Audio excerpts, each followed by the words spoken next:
राहता तालुक्यातील सावळीवर बुद्रुक येथे वीर एकलव्य जयंती मोठ्या उत्साहात साजरी करण्यात आली. सरपंच उमेश जपे, अखिल भारतीय सरपंच महासंघाचे प्रदेश उपाध्यक्ष बाळासाहेब जपे, सुभाष कोठारी यांच्या हस्ते वीर एकलव्य प्रतिमेचे पूजन करण्यात आले.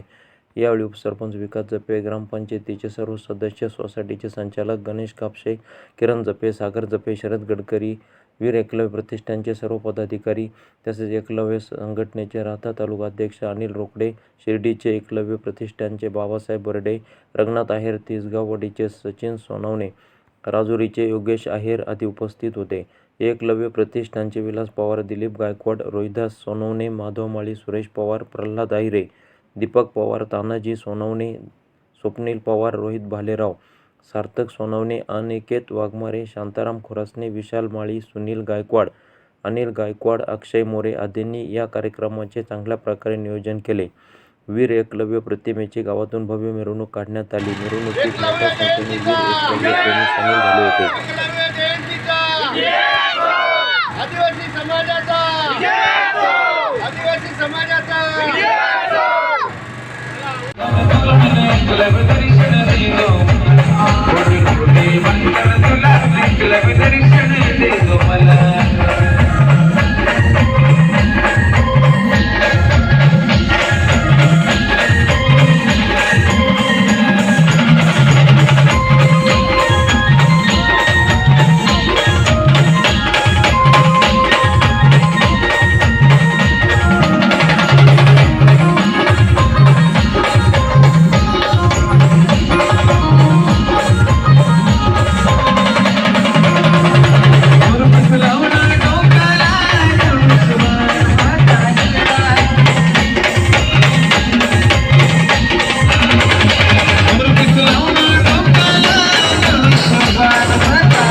पब्लिक आयवा लोगों से जरा भीड़ चली नहीं हो राणा नंबर 1 हां